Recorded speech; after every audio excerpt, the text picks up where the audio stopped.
はい、皆さんこんにちは。アミティ先生です。今日はちょっとユニークなノートアプリの紹介をしていきます。ジニアっていうアプリなんですけど、こういう普通のノートアプリにコラージュ機能がついたようなアプリでして、クリエイターの心をですね、めちゃくちゃくすぐるアプリです。で、無料アプリなのにスタンプ機能とかさっきのコラージュ機能がとっても優れてて、オリジナルのノートが作れるので、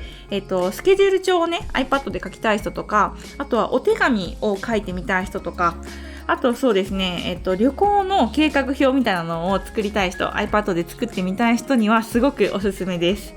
で、一応アプリ内課金っていうのがあるんですけど、無料の段階でもすごく、十分楽しめるレベルなので、今日はですねこのジニアの魅力をちょっと語っていきたいと思います。最後まで見てもらえると嬉しいです。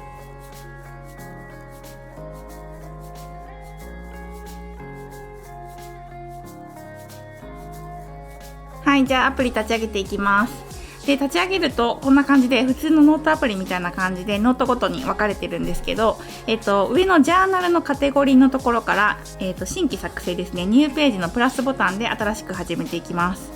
で、ノートの色とか、あとは罫線引くとか引かないとかも最初に決めることができます。で、今回はこの白いキャンバスで作っていくんですけど、ジニアはですね、上のところにツールバーがあって、ここで操作していきます。で、冒頭で話したように、このジニアはスタンプとかコラージュ機能がめちゃくちゃすごいので、ちょっとそれを先に使っていきたいんですけど、今上のツールバーのスタンプのところを押して、左の項目からスタンプを選んでいます。で、本当にたくさんスタンプがあって、可愛らしいスタンプとかもあるんですけど、こういうデイリースケジュールのテンプレートとかもあります。で、もちろんウィークリーとかマンスリーもあるし、あとはトゥードゥーリストのテンプレートとかもあるので、それ全部無料で使うことができます。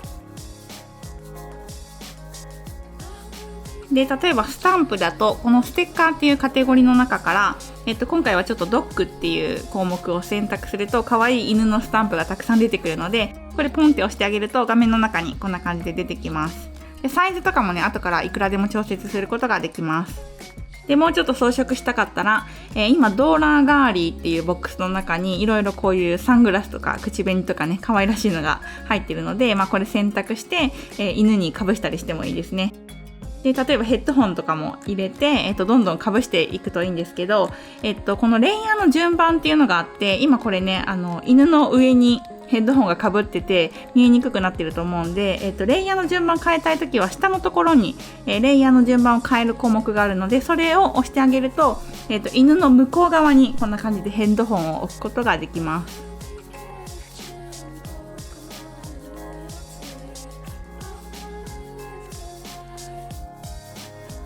で、私のおすすめなのがこのコーヒースタンプっていうのがあるんですけど、これすっごい可愛らしいカリグラフィーと、あとコーヒーのイラストが混ざったようなこういうスタンプなんですけど、すごい使いやすくて、デイリースケジュール書きたいなって思った時に、こういうのをですね、端っこにポンポンって置いておくだけですごく雰囲気が出るので、ぜひこういうのもね、いろいろ探して使ってもらえればいいと思います。今日紹介しきれないぐらいたくさんスタンプがあるので、一回ね、無料なのでダウンロードしてもらって、どういうスタンプがあるのかなって見てもらうだけでも全然価値があると思うので、ぜひ参考にしてください。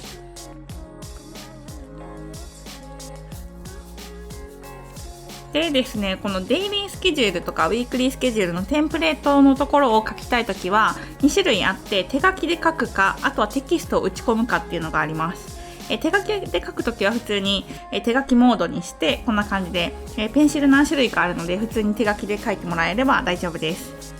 テキストモードで打ち込みたいときは、この上の T っていうところを押すと、こういうブルーのテキストボックスが現れるので、それを選択するとこんな感じでタイピングすることができます。なので手書きで書きたくなくて、普通にテキストでね見やすくしたいっていう人はこれでやってもらえればいいと思います。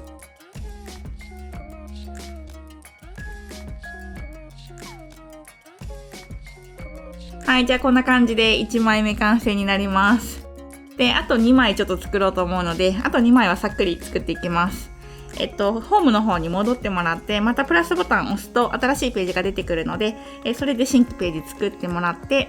このスタンプのところですね、行くんですけど、今度はですね、コレクションっていうカテゴリーに行きます。で、コレクションはですね、そのテーマに合った、スタンプのパッケージみたいな感じです。で例えば今これアドベンチャーっていうコレクションに入ってるんですけど、これを押すとちょっとこういうレトロでアメリカンなスタンプがたくさんパッケージ化されてて、例えばこの車のスタンプを押すとこういうクラシックカーみたいなのがですねたくさん入ってます。でこんな感じで押して好きな位置に配置しますっていう感じで、このコレクションの中のスタンプだけを使ってこの画面を構成していくと結構統一感の出るジャーナルノートを作ることができるので、ちょっとこれで1個作ってみます。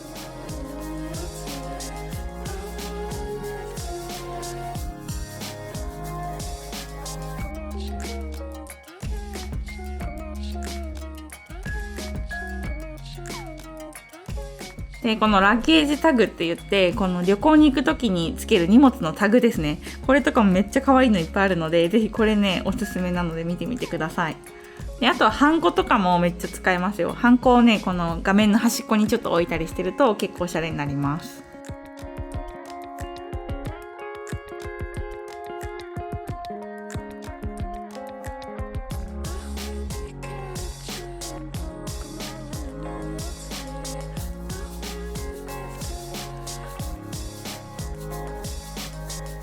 で画像も貼れます。画像貼るときは上の画像のボタンから自分の写真アプリが開かれるので、そこで自分で好きな写真を選択するとこんな感じでサイズを調整しながら画像を貼ることができます。でちょっとこの画像にフレームとかつけてあげると一気にねちょっと雰囲気が出てくるので、このフレームっていうのもねたくさんあるので見てみてください。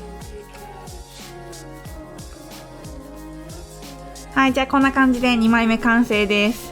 結構ざっくりですけどね、こういう旅行計画みたいなのを立てたい人はちょっとスタンプをうまく使って、作ってもらえればいいと思います。私もねモロッコとかイタリアとか行きたいなと思ってるので、コロナが終わったらねこうすぐ行けるようにちょっと計画表みたいなのを立てようかなとも思ってます。はい、で最後いきます。最後はちょっとお手紙みたいなのを、メッセージカードみたいなのを作りたい時に結構使えるので、それのやり方を紹介しておきます。スタンプの中にフレームっていうのがあります。さっきもちょっと紹介したんですけど、フレームの中にカテゴリーの中にこんな感じですっごいおしゃれで可愛らしいフレームがたくさん、パッケージ化されてます。なので今回はこの中の、ゴールデンジオっていうフォルダがあるんですけど、その中にすごいエレガントなフレームがたくさん入っているので、ちょっとこれ1個選択して入れます。で回転とかもできるので、その回転させてちょっと横長にしてください。で、別カテゴリーのところにレタリングっていうボックスがあるんですけど、その中見てもらうとこういう文字、あらかじめ用意された文字の、セットがたくさん用意されてます。で、普通にポップな文字もあれば、こういうエレガントな文字もありますね。で残念ながら英語のみなので、今回はちょっと英語の、フォントをいくつか選択して、タイトルをつけていきます。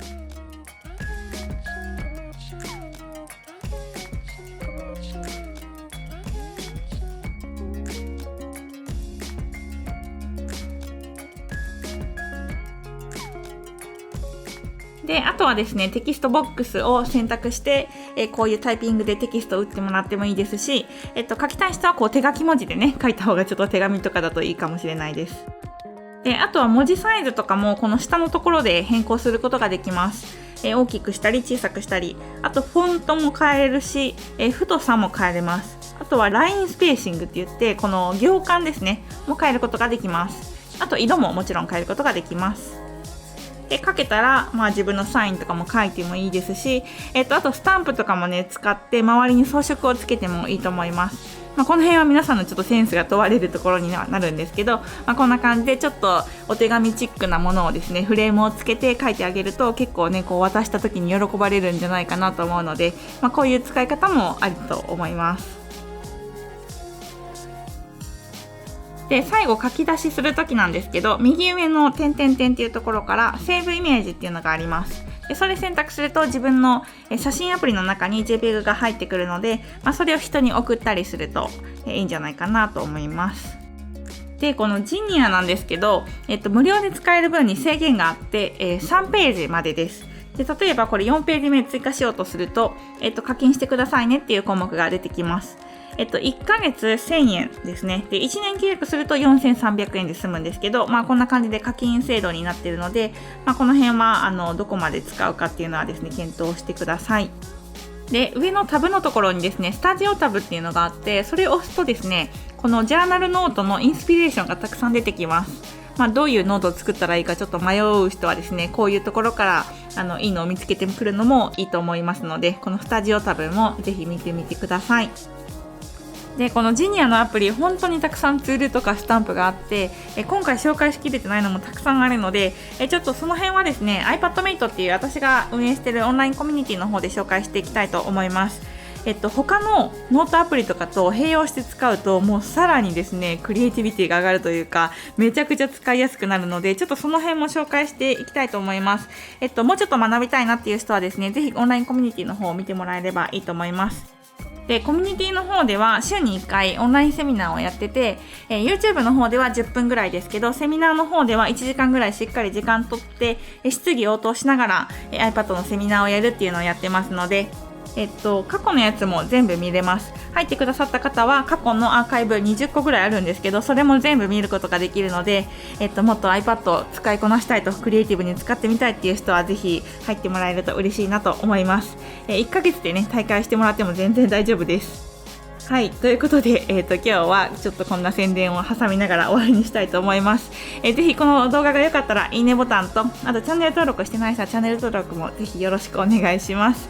はい、ということで最後までご清聴どうもありがとうございました。バイバイ。